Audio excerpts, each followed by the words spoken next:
Hello दोस्तों, स्वागत है आपका अपने YouTube channel digital modern academy पे। दोस्तों आज हम संविधान की क्लास में नागरिकता जो टॉपिक है उसे करेंगे, ठीक है। इससे पहले हमने संविधान के भाग संविधान का जो पहला भाग है संघ एवं उसके राज्य क्षेत्र, ठीक है। उससे पहले अनुसूचियां, ठीक है, प्रस्तावना, संविधान का निर्माण, संविधान का विकास, ये सारे टॉपिक हमने पढ़ लिए। अगर किसी बच्चे ने ये सारे टॉपिक नहीं देखे तो हमारी प्लेलिस्ट बनी हुई है, आप जाएं और वहां आप देखें। और साथ ही साथ हमारे यूपी पुलिस के स्पेशली मॉक टेस्ट शुरू हो गए, तो आप लोग मॉक टेस्ट जरूर लगाएं, जो कि आपके पेपर में आपके लिए बहुत ज्यादा यूजफुल रहेगा और आपके लिए बहुत ज्यादा बेनिफिट देंगे वो, ठीक है। और उसके साथ साथ हम ऐसा नहीं है कि सिर्फ क्वेश्चन आंसर लगवा रहे हैं, साथ साथ उसको एक्सप्लेन भी कर रहे हैं। उसके साथ साथ जैसे कोई नृत्य आ गया तो जितने भी स्टेट के नृत्य हैं उन सारे नृत्यों को उसमें कंप्लीट कर रहे हैं, तो इस हिसाब की वहां पे सीरीज चल रही है, तो आप लोग वहां देखें। तो चलिए बात करते हैं यहाँ पे नागरिकता के बारे में, जान लेते हैं। देखो नागरिकता क्या होती है? किसी देश में रहने का अधिकार, किसी देश में रहने का या वहां के मौलिक अधिकारों को प्राप्त करने का अधिकार क्या होता है? नागरिकता होती है। ध्यान रखना, रहने का तथा वहां के मौलिक अधिकारों को प्राप्त करने का अधिकारी क्या होता है? नागरिकता। अच्छा, भारत में जो नागरिकता है वो कहां से ली गई है? वो ब्रिटेन के संविधान से ली गई, या ब्रिटेन की नागरिकता का स्वरूप है भारत में। दूसरी बात कि जो नागरिकता है भारत में वो एकल नागरिकता है। एकल का अर्थ है कि सिर्फ एक देश में आप नागरिक हो सकते हो। जैसे अगर आप भारत के नागरिक हो तो आप भारत के होंगे, अगर आपने किसी और देश की नागरिकता आप लेते हो तो भारत की नागरिकता आपसे स्वतः ही खत्म हो जाएगी। तो इस प्रकार की नागरिकता है भारत में, तो इसके बारे में कुछ लिख लो। देखो, जो भारतीय नागरिकता है, नागरिकता की जो बात की संविधान के भाग 1 में जो भारतीय नागरिकता है उसके बारे में बताया गया, ध्यान रखना। अच्छा, अनुच्छेद कौन सा है जो भारतीय नागरिकता के लिए अनुच्छेद है? उनका प्रावधान अनुच्छेद 5 से लेके अनुच्छेद 11 तक है नागरिकता का प्रावधान, ठीक है। दूसरी बात और देख लो, जो नागरिकता का प्रावधान दिया है, नागरिकता का प्रावधान ब्रिटेन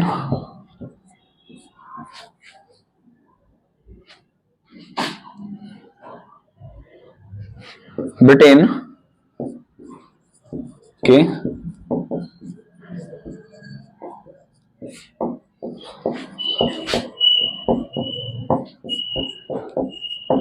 कहां के संविधान से लिया गया? ब्रिटेन के संविधान से लिया गया। दूसरी बात, भारत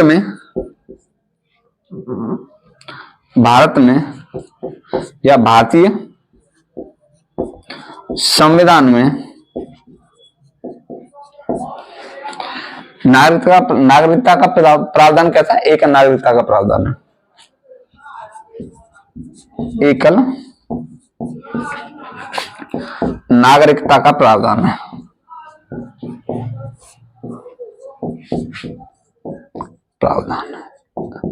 कैसा है? एकल नागरिकता का प्रावधान है। अच्छा, यहां तक आपकी बात समझ में आई।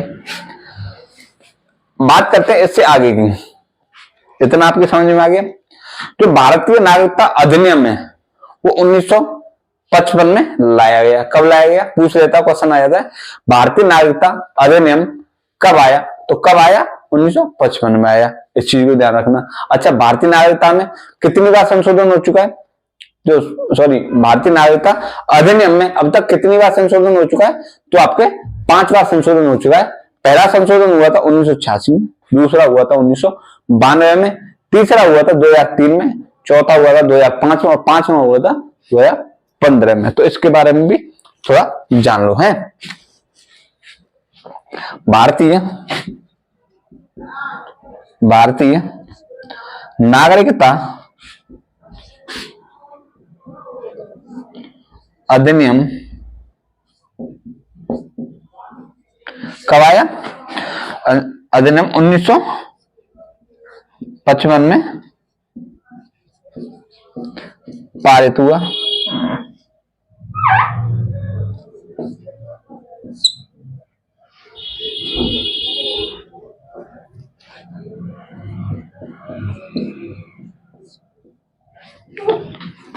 पारित हुआ। अब तक जो नागरिकता अधिनियम है उसमें कितनी बार संशोधन हो चुका है? 5 बार संशोधन। मैं ओनली सिर्फ जो आपका एग्जाम फरवरी में आपका एग्जाम होने के चांस है, अगर हो जाए तो आप इतना टाइम नहीं, तो मैं इसके बारे में ज्यादा आपको गहन अध्ययन नहीं कर पाऊंगा, बस एग्जाम के लिए ही आपको पढ़ा रहा हूं जो एग्जाम में आपका आएगा। ठीक है, इससे बाहर पॉलिटी वाले जो आपका पॉलिटी है उससे बाहर क्वेश्चन जाएगा नहीं, इस बात को ध्यान रखना। तो भारतीय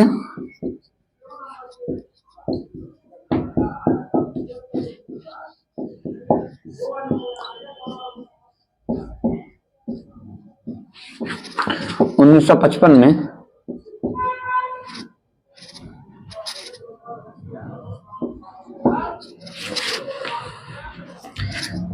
कुल 5 बार संशोधन किया गया है।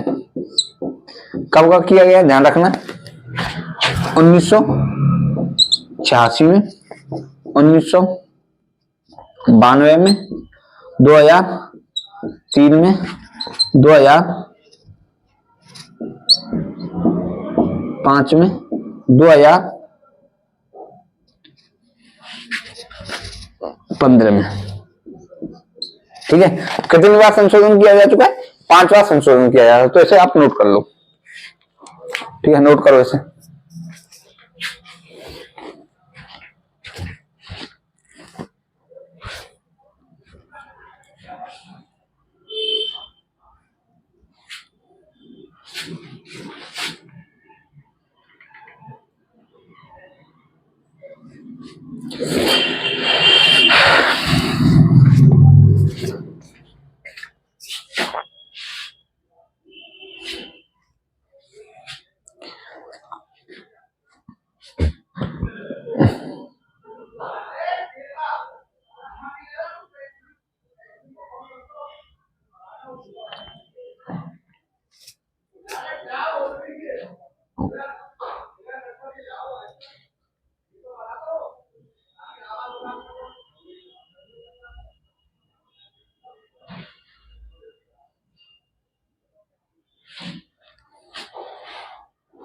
हुआ?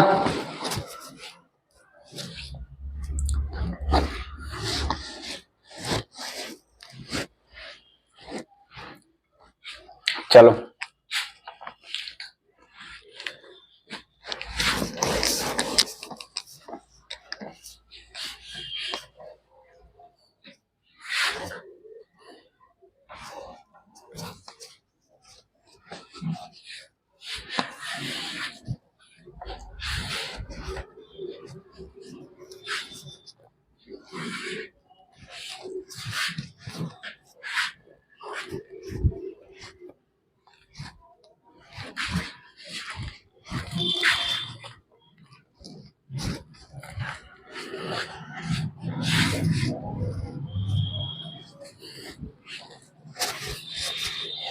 देखो, इसके बारे में ध्यान रखो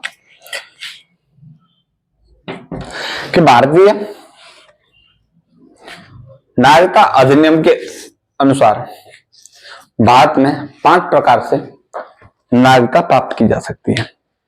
कौन कौन से? एक तो जन्म से, दूसरा वंश के आधार पर, तीसरा पंजीकरण से है, और चौथा आपका देशीकरण से, और 5वां भूमि अर्जन से। कितने प्रकार से नागरिकता प्राप्त की जा सकती है? 5 प्रकार से, ध्यान रखना, लिख लो। फिर उसके बारे में डिटेल में बात करेंगे। तो भारतीय नागरिकता अधिनियम 1955 के द्वारा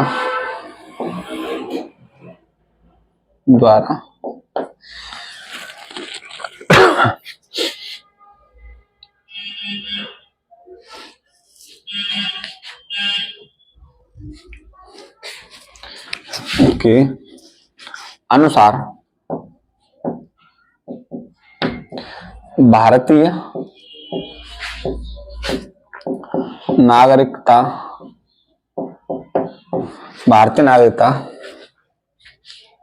5 प्रकार से प्राप्त की जा सकती है। 5 प्रकार से प्राप्त की जा सकती है। देखो, पहली जन्म से, मतलब 26 जनवरी 1950 से संविधान लागू होने के बाद अगर कोई व्यक्ति भारत में जन्मा है, ठीक है, भारत में जन्मा हो तथा उसके माँ बाप भी कहां के हो, भारत के हो, तो वो व्यक्ति भारत का नागरिक होगा। ध्यान रखना, कब? 26 जनवरी 1950 के बाद जन्मा व्यक्ति भारत का नागरिक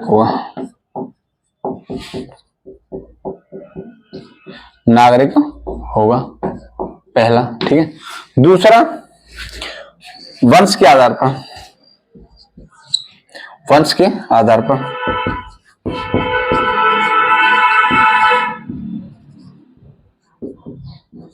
नागरिकता प्राप्त कर सकता है। कैसे प्राप्त कर सकते? अगर कोई व्यक्ति जिसके माता पिता, दादा दादी या नाना नानी में से कोई व्यक्ति अगर भारतीय है तो व्यक्ति भारत का नागरिक होगा। ध्यान रखना, माता पिता,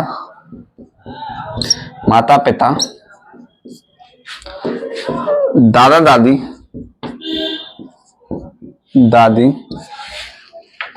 या नाना नानी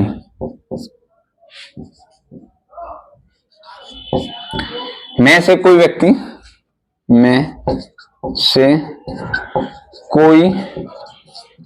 भारतीय होने पर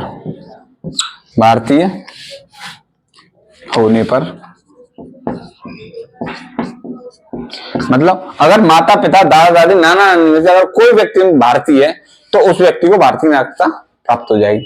तीसरा आपका पंजीकरण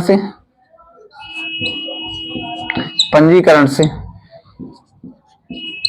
मतलब अगर कोई व्यक्ति भारत का नागरिक नहीं है, ठीक है, या विदेश में जन्मा व्यक्ति अगर 5 वर्ष से भारत में रह रहा हो, ठीक है, 5 वर्ष से भारत में रह रहा हो तो वो पंजीकरण द्वारा भारतीय नागरिकता प्राप्त कर सकता है। ठीक है, कब? 5 वर्ष पूर्व से रह रहा व्यक्ति पंजीकरण द्वारा, मतलब पंजीकरण करवाएगा भारतीय नागरिकता के लिए, तो व्यक्ति क्या होगा? भारत का नागरिक होगा, रह रहा व्यक्ति। अच्छा, चौथा देशीकरण से, देशीकरण से कैसे? यदि कोई भी व्यक्ति किसी अन्य देश की नागरिकता त्यागता है और भारतीय नागरिकता प्राप्त करता है पंजीकरण द्वारा भी, तो वह भारत का नागरिक हो जाएगा। ठीक है, किसी अन्य देश की नागरिकता त्याग के।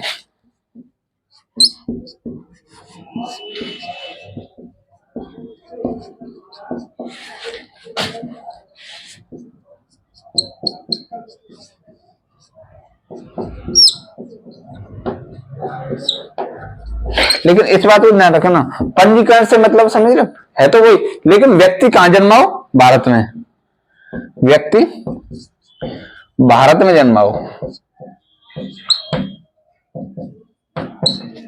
व्यक्ति भारत में जन्मा। अच्छा, देशीकरण से आपको समझ में। अब 5वां आपका कैसे?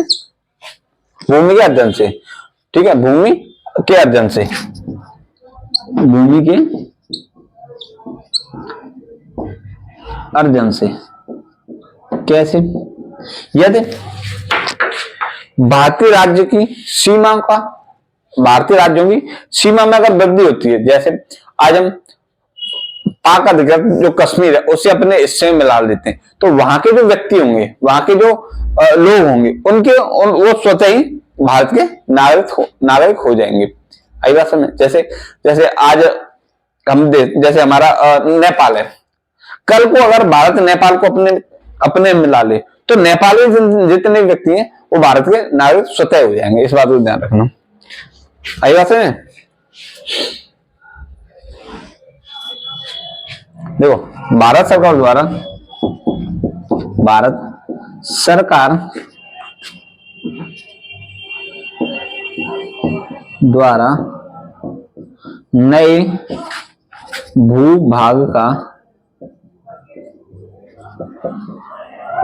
अधिग्रहण करने पर वहां के व्यक्तियों की नागरिकता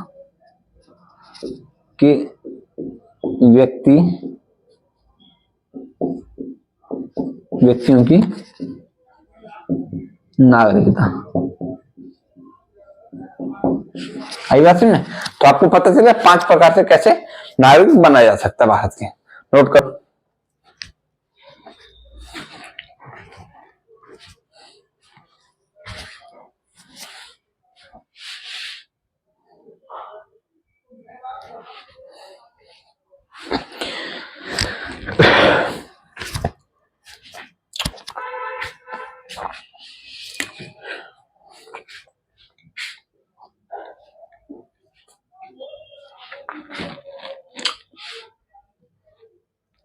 मैं फिर आप सब लोगों से फिर दोबारा याद दिला रहा हूं कि आप लोग जो हमारे प्रैक्टिस मॉक टेस्ट वाले जो सीरीज चल रही है, आप उसे जरूर लगाएं। मैं बता रहा हूं आपको बहुत फायदा होगा उससे, बहुत ज्यादा फायदा। हिंदी का मॉक टेस्ट चल रहा है हमारा, आपका जीएस का मॉक टेस्ट चल रहा है। ठीक है, ये दोनों बड़ा इंपॉर्टेंट आपको इंपोर्टेंस देंगे और हम उसी प्रकार के क्वेश्चन ले रहे हैं जो कि प्रॉपर यूपी पुलिस में पूछे जाएगा। उसमें आपके यूपी के क्वेश्चन भी है, यूपी जी के क्वेश्चन भी, साथ ही साथ आपके 2-4 करंट के भी क्वेश्चन हम उसमें डालते हैं। साथ ही साथ क्वेश्चन वो कराए जा रहे हैं जो कि आपके यूपी पुलिस के ही हिसाब से आपको लगेगा, हाँ कुछ यूपी के हिसाब से और यूपी पुलिस के हिसाब से आपका प्रैक्टिस सेट मॉक टेस्ट बनाया जा रहा है। ठीक है, तो आप लोग जाएं और उस जो प्रैक्टिस सेट है उनको देखें, उनको लगाएं और कमेंट में बताएं कि आपको कैसे प्रैक्टिस सेट लग रहे हैं। उन सारी चीजों को देखें। ठीक है, चलो हो गया।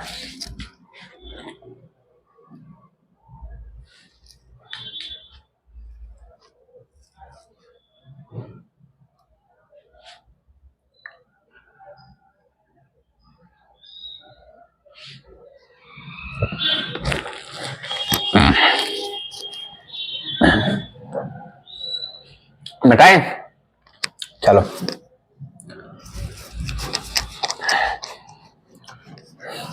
नागरिकता तो आप लोगों ने प्राप्त कर ली, अब आप नागरिकता त्याग कह सकते हैं, उसको भी देख लेते हैं थोड़ा सा। ठीक है, कभी ऐसा हुआ आप कोई बड़े अधिकारी बन गए, ठीक है, आपका मन हुआ कि नहीं हम तो भारत की नागरिकता छोड़ के हम जैसे इंग्लैंड में रहना चाह रहे हैं। बड़े बड़े सपने होते हैं ना इस टाइम पे, क्या हम हनीमून पे वहां जाएंगे, कोई सोचता है कि हम वहां सेटल होंगे, कोई कुछ सोचता है। तो आप लोगों के लिए बता दिया जाए कि आप वहां के नागरिक कैसे बन सकते हैं और यहाँ की नागरिकता को कैसे त्याग सकते हैं। और जो हैं कुछ लोग जो इंडिया में रहना चाहते हैं तो उनको पता है कि हम वो भी देख लें कि हमारी नागरिकता कैसे छिन जाती है।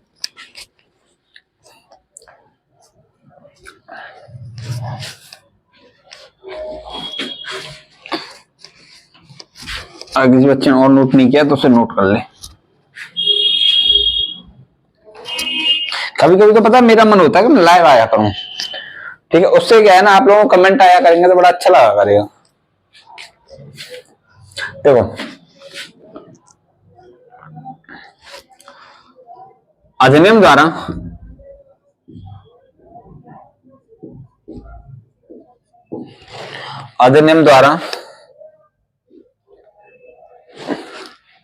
अधिनियम द्वारा नागरिकता का तीन प्रकार से अंत हो सकता है। अंत हो सकता है कितने प्रकार से? तीन प्रकार से भारतीय नागरिकता का अंत हो सकता है अधिनियम के द्वारा। कौन कौन से? देखो, एक तो त्यागने पर, ठीक है, एक तो त्यागने पर, पहले त्यागने पर, जैसे भारतीय नागरिकता को त्यागता है। दूसरा, किसी अन्य देश की नागरिकता का यदि आप प्राप्त कर लेते हैं तो स्वतः ही आपकी नागरिकता समाप्त हो जाएगी भारत की, ठीक है। तीसरा, सरकार द्वारा आपकी नागरिकता को छीनने पर, जैसे आप कोई देशद्रोही वाला जैसे काम कर रहे हैं या आप देश हित के विरुद्ध कोई ऐसा कृत्य कर रहे हैं जिसमें देश को हानि उठानी पड़े, तो आपकी नागरिकता छिन जाएगी। जैसे आप आतंकवादी बन गए बहुत से लोग, ठीक है, समझ रहे हो, पर ऐसा करना मत, तो आपकी नागरिकता छीनने का डर है कि आपकी नागरिकता छिन जाएगी। या कोई आप ऐसा, मैं सीधी बात है, कोई ऐसा करते जिससे देश के समाज या भारत देश को कोई उपहानि या हानि हो, उस की वजह से आपकी नागरिकता छीन सकती है, मतलब सरकार आपकी नागरिकता छीन सकती है। तो कितने प्रकार से? तीन प्रकार से आपकी नागरिकता छीन जाएगी। पहले तो नागरिकता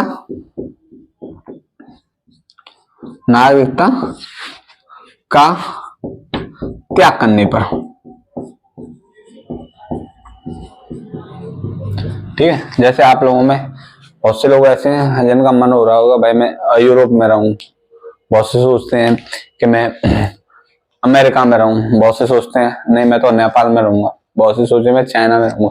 तो ऐसे अगर आप वहां की नागरिकता प्राप्त करें, जैसे आप ब्रिटेन में रहना चाहते हैं या इंग्लैंड में रहना चाहते हैं, तो ऑटोमेटिक वहां का जो प्रावधान है नागरिकता का वो इंडिया में, तो वहां पर नागरिकता प्राप्त करने के लिए पहले कहां की नागरिकता त्यागनी पड़ेगी? भारत की।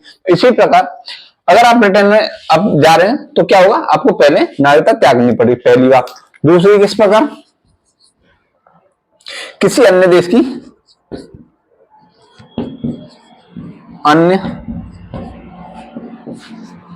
की नागरिकता प्राप्त करने पर स्वतः ही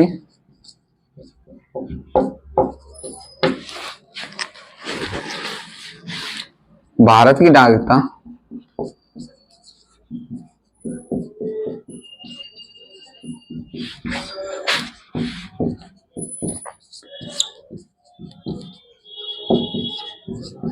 जैसे आप अगर जैसे अमेरिका में जाना चाहते हैं, यूएसए में, तो वहां पर क्या दोहरी नागरिकता का प्रावधान है, वो आप वहां के भी नागरिक हो सकते हो और किसी अन्य देश के भी नागरिक हो सकते हो। तो अगर ऐसा अगर आप करते हैं, ठीक है, आप बिना भारतीय नागरिकता त्यागे हुए भी आप जैसे यूएसए में आप सेटल हो गए और वहां की नागरिकता प्राप्त करते हैं, तो भारत से आपकी नागरिकता स्वतः ही समाप्त हो जाएगी, ठीक है।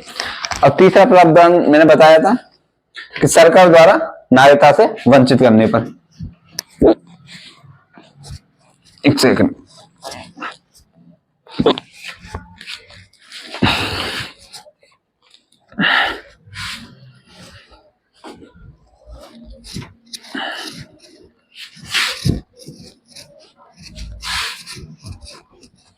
कैसे? तीसरा है सरकार द्वारा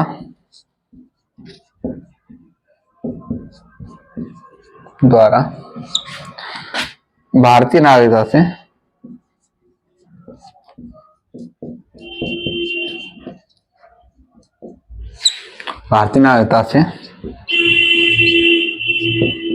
वंचित करने पर,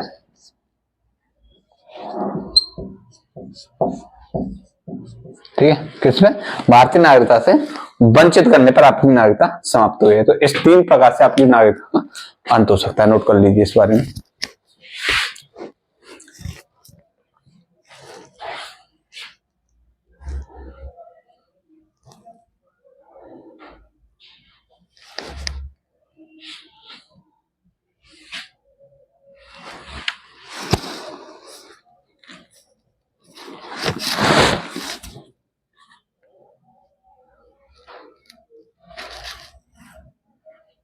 हाँ,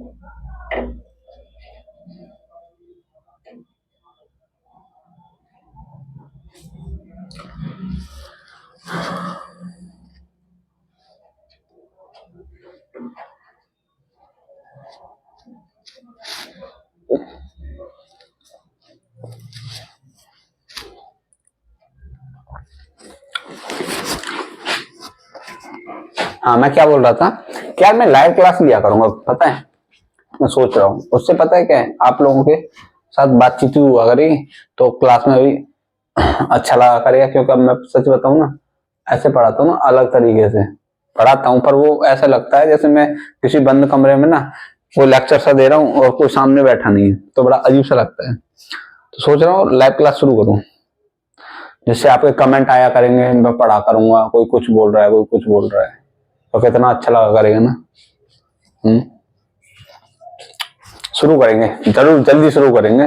सोच रहे हैं बोर्ड लिया जाए एक, ठीक है, फिर आपको मैं प्रैक्टिस सेट कराया करूंगा बोर्ड पे, इसका आंसर ये, इसका आंसर ये, फिर बताएंगे सर इसका आंसर ये होगा। करेंगे जरूर, जल्दी करेंगे।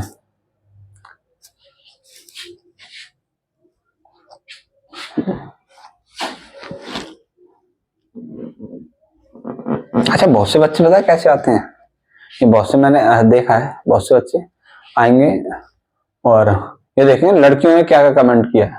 बहुत से बच्चे तो कमेंट ही पढ़ने में लगे रहते हैं, और किसने क्या बोला है, किसी ने हाय भेज रहा है, कोई किसी को कुछ भेज रहा है ना।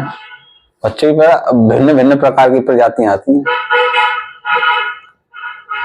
चलें, ठीक है, ये हो गया। चलो अब पढ़ते हैं अनुच्छेदों को। ये आपको मैंने बता दिया, क्या बता दिया, नागरिकता का प्रावधान, नागरिकता कहां से ली, कौन से भाग में है नागरिकता। तीसरा काम, कौन कौन से अनुच्छेद से कौन से अनुच्छेद तक है, कितने प्रकार से नागरिकता होती है, मतलब कितने प्रकार से नागरिकता प्राप्त कर सकते हैं, कितने प्रकार से नागरिकता आपकी वंचित हो सकते हैं, नागरिकता त्याग सकते हैं। तीसरा ये कि भारतीय नागरिकता अधिनियम, उसके बारे में बता दिया 1955 वाला। इतना सब कुछ मैंने पढ़ा दिया। अब शुरू करेंगे क्या, अनुच्छेद।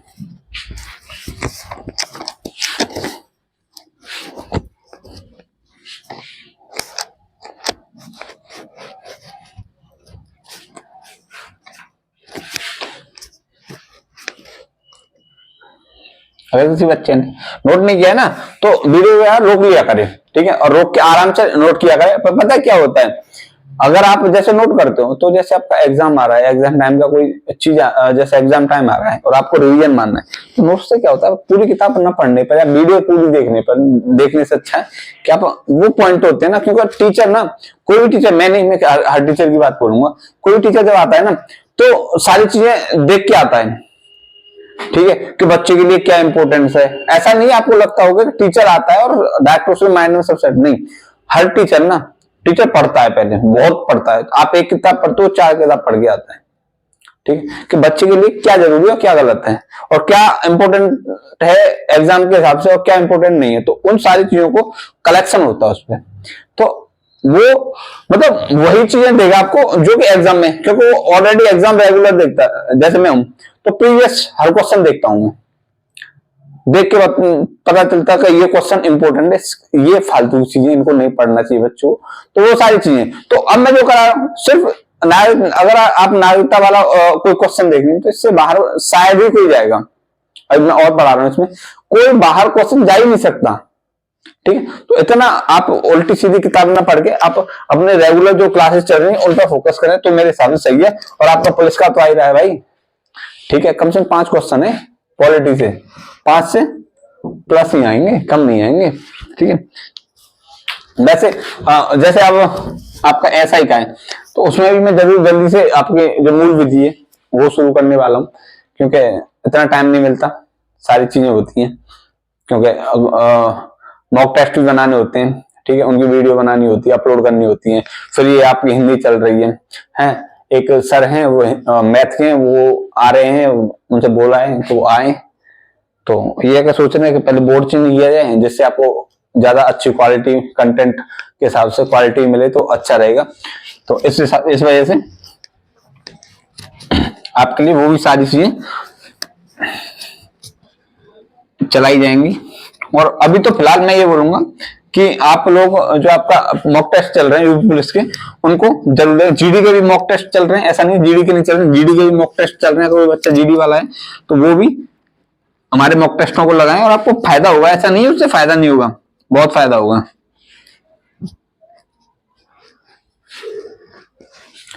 चलो देखो अनुच्छेद, देखो अनुच्छेद 5, तो इसमें क्या प्रावधान है?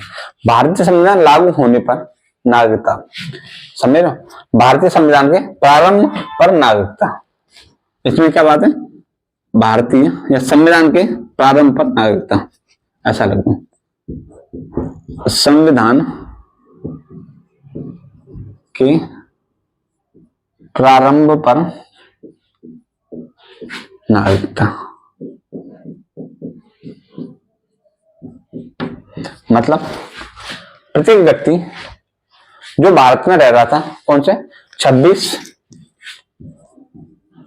जनवरी 1950 से, ठीक है, 26 जनवरी 1950 से अगर भारत का निवासी है तो क्या होगा? भारत का नागरिक होगा, ध्यान रखना। अच्छा, अनुच्छेद 6 की बात कर लेते हैं।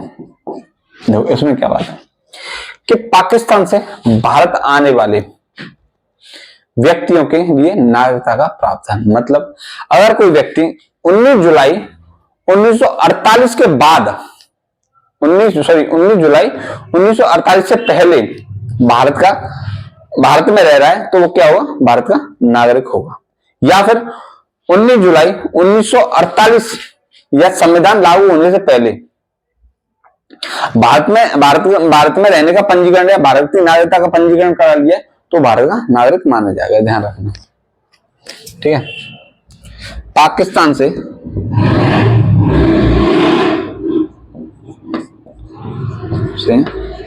भारत में आने वाले व्यक्तियों की नागरिकता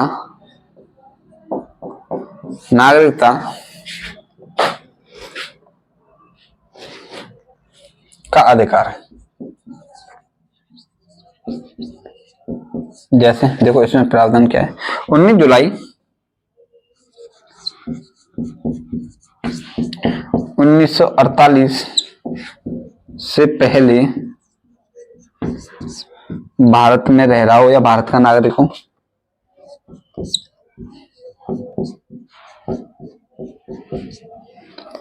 भारत में 19 जुलाई 1948 से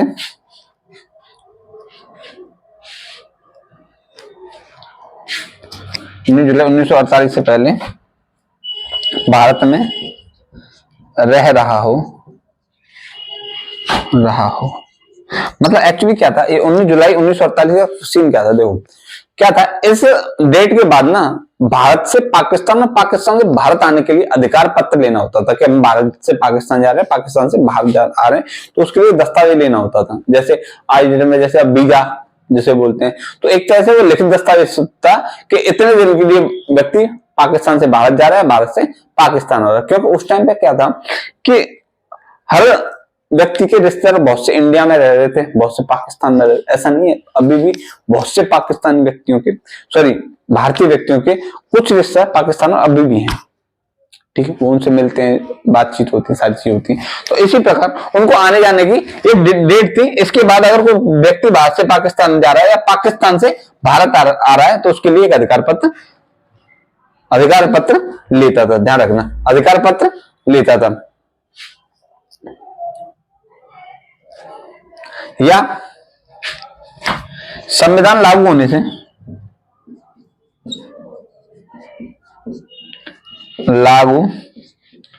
होने के पूर्व, मतलब इस डेट से पूर्व, इस डेट के बाद, ठीक है, कि पूर्व नागरिकता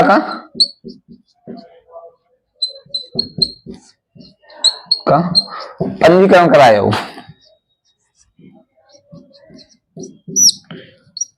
कराया हो, मतलब 26 जनवरी 1950 के पहले अगर भारतीय नागरिकता का पंजीकरण करा लिया हुआ तो वो क्या भारत का नागरिक माना जाएगा, भारत का नागरिक माना जाएगा। ध्यान रखना, नोट कर लो पहले से।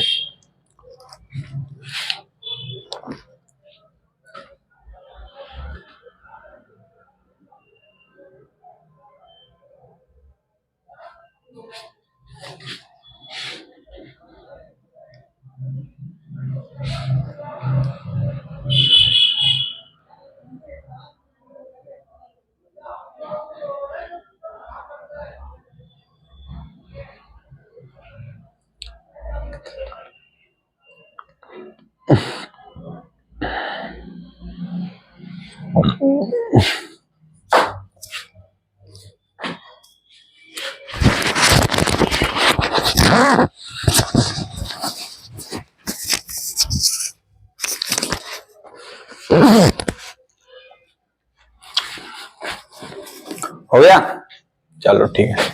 अनुच्छेद 7 के बारे में बात करते हैं।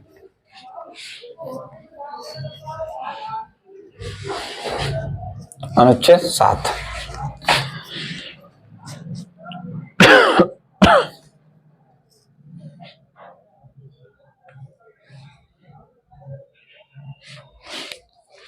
अनुच्छेद 7 देखो, भारत से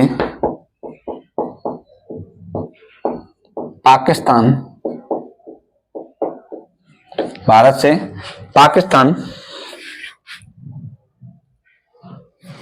जाने वाले व्यक्तियों की थी, भारत से पाकिस्तान जाने वाले व्यक्तियों की नागरिकता का प्रावधान, मतलब अगर कोई व्यक्ति भारत से पाकिस्तान जा रहा है तो जब आप पाकिस्तान की नागरिकता ले रहे हैं तो उसकी नागरिकता का समाप्त होना इसमें इसके बारे में बताया, ध्यान रखना। चलो देखो, अगर कोई जैसे मैं वही वाली बात बताऊं कि अगर पाकिस्तान का, जैसे पाकिस्तान किसी भारत के किसी हिस्से का अधिग्रहण कर लेता है तो वहां के नागरिक जितने भी होंगे, वहां के जितने नागरिक होंगे उनकी नागरिकता, भारतीय नागरिकता स्वतः ही समाप्त हो जाएगी। इस बात को ध्यान रखना, ठीक है। जैसे मैंने बताया एक एग्जांपल, इस चीज को डीप मत लेना कि पाकिस्तान इतनी उसकी औकात नहीं है कि वो यहाँ पे आके ये काम कर ले, पर एक चीज मैं जो समझाने की कोशिश कर रहा हूँ उस पर फोकस करना कि अगर पाकिस्तान भारत के किसी हिस्से पे अपना अधिकार कर लेता है, अच्छा वहां अधिकार कर लेता है और वहां पे बसे जो लोग हैं, तो जो लोग हैं उनकी नागरिकता स्वतः ही समाप्त हो जाएगी भारत से, ठीक, उनकी नागरिकता भारत से स्वतः ही समाप्त हो जाएगी। तो उसका प्रावधान है अनुच्छेद 7 में।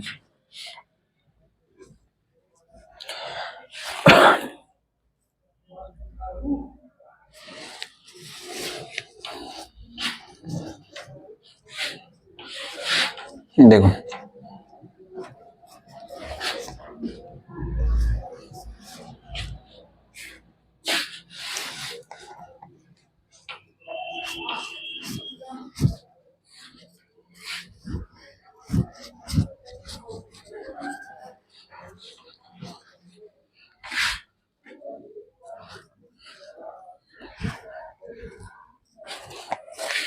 अनुच्छेद 8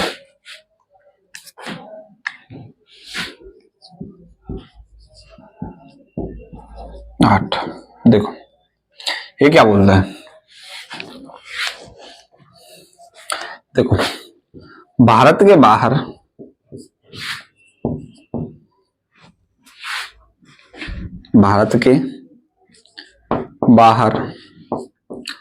रहने वाले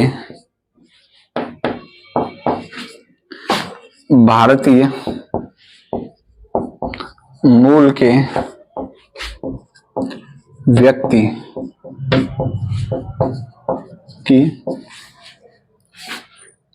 व्यक्तियों की नागरिकता का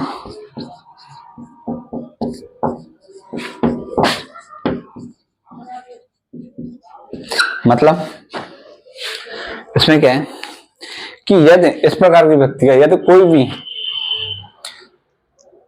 जैसे वंश का व्यक्ति, जैसे माता पिता, दादा दादी या नाना नानी, अगर इनमें से कोई भारतीय मूल का है तो जो कोई व्यक्ति हुआ जो विदेश में रह रहा है वो भी भारत का नागरिक माना जाएगा। जैसे मैं हूं, जैसे मैं किसी अन्य देश में रह रहा हूं, ठीक है, मेरे दादा या नाना या नानी में से अगर कोई, या मेरे माँ बाप, ठीक है, इनमें से अगर कोई भी व्यक्ति भारत का नागरिक होगा तो मैं भी भारत का नागरिक हो जाऊंगा, मैं भारत की नागरिकता प्राप्त कर सकता हूँ। मतलब ये नहीं है कि कोई व्यक्ति भारत का नागरिक नहीं, वो भारत का नागरिक माना जाएगा, इस बात को ध्यान रखना, ठीक है। यानी वंश के आधार पर, जैसे मैंने बताया था ना, वही वाली बात है कि माता पिता, माता पिता, दादा दादी, दादी या नाना नानी, नाना नानी में से कोई भी भारत का नागरिक होने पर नागरिकता होने पर नागरिकता का अधिकार,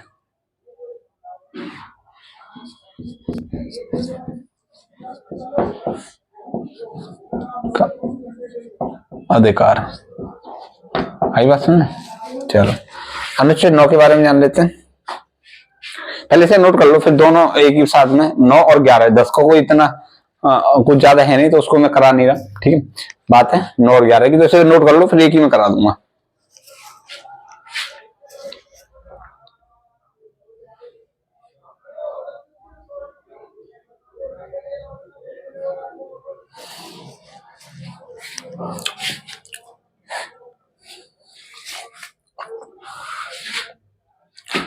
कल आपके मौलिक अधिकार शुरू हो जाएंगे, ठीक है। जैसे बहुत आपके कम से कम 3 क्लास होंगी मौलिक अधिकारी, इस बात को ध्यान रखना। एक क्लास में या 2 क्लास में उसे समाप्त नहीं कर रहा, क्योंकि मौलिक अधिकारी फिर आपके नीति निर्देशक तत्व हो गए, ये इन टॉपिकों से ना बहुत ज्यादा क्वेश्चन पूछे जाते हैं, ध्यान रखना, ठीक है। इनसे इतने क्वेश्चन पूछे जाते हैं कि एक पूरा संविधान एक साइड में और अनुच्छेद 50, 51, 52 तक आपका एक साइड में, तो इस चीज को ध्यान रखना, ये बहुत इंपॉर्टेंट है, ठीक है। तो मैंने हालांकि तो इम्पोर्टेंट सारी चीजें कराई रहा हूं और आगे भी इसको कंटिन्यू रखेंगे।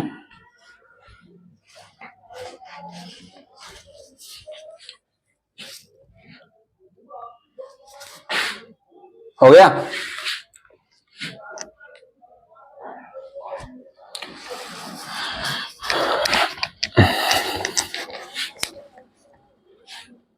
बोर्ड को इंक ना पकड़ने लग गई यार, हम ठंडा में बोर्ड को भी ठंडा करने लग गई अब, पता है इंक को छोड़ ही नहीं रहा भाई, इतना परेशान कर, पता बहुत टाइट, मेरे को बहुत टाइट घिसना पड़ रहा है।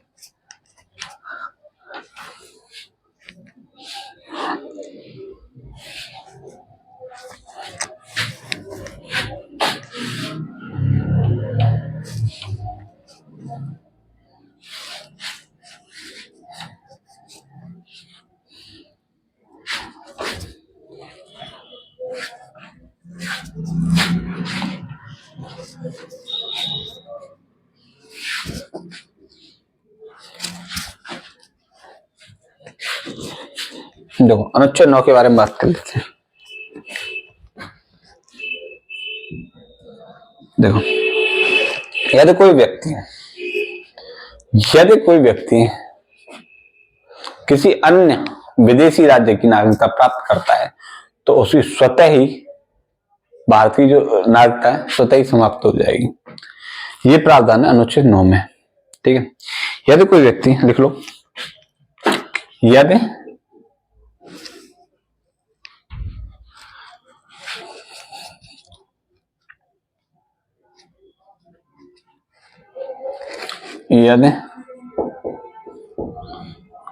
कोई व्यक्ति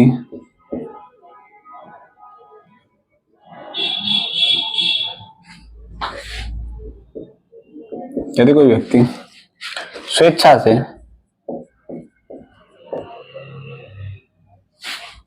से किसी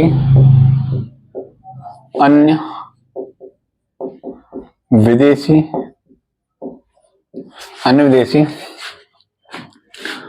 राज्य की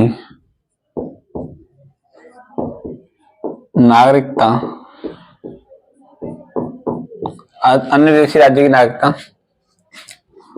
प्राप्त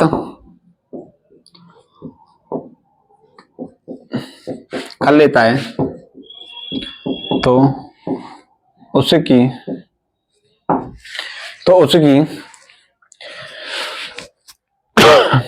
भारतीय नागरिकता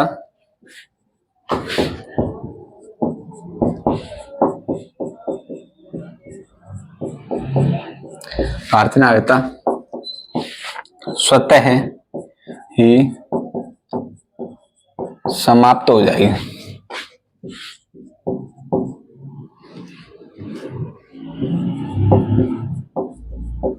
आई बात समझ में? यदि कोई व्यक्ति किसी विदेशी, जैसे आप लोग को, ठीक है, जवान खून है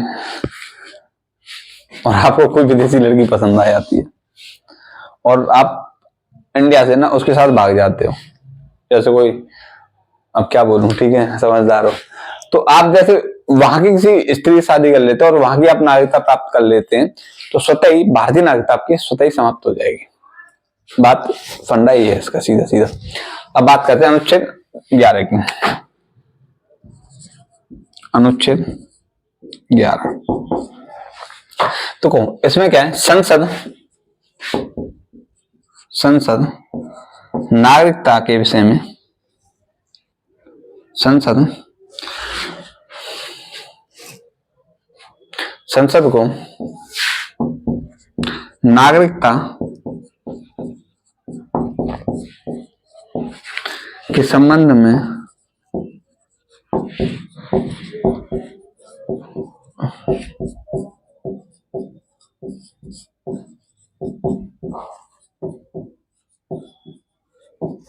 ठीक है, इसमें क्या किया है, संसद को नागरिकता के संबंध में विधि बनाने का अधिकार, ठीक है, मतलब ये अनुच्छेद 11 के द्वारा, ठीक है, नागरिकता के ऊपर संसद नागरिकता के ऊपर अपनी विधि या संशोधन कर सकती है। कौन से अनुच्छेद के द्वारा? अनुच्छेद 11 के द्वारा, ठीक है। मतलब जैसे नागरिकता, भारतीय नागरिकता अधिनियम 1955, उसमें संशोधन कर सकती है। कौन से अनुच्छेद के तहत? अनुच्छेद 11 के तहत, ठीक है। तो ये आपकी नागरिकता वाला टॉपिक आपका कंप्लीट हो गया है। कल से शुरू करेंगे हम मौलिक अधिकार, फिर उसके बाद नीति निर्देश तत्व, फिर आपके मौलिक कर्तव्य। तो ये सारी चीजें हम करेंगे। आज इस क्लास में यही समाप्त करते हैं, ज्यादा लंबी क्लास हो जाती है, फिर हमें भी दिक्कत होती है और आपको भी दिक्कत होती है।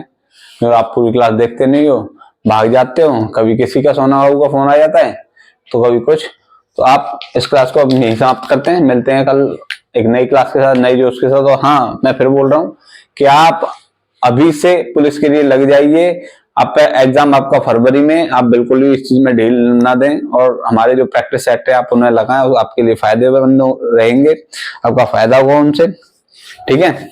चलिए, अपना ख्याल रखिए, चलते हैं हम भी। नमस्कार।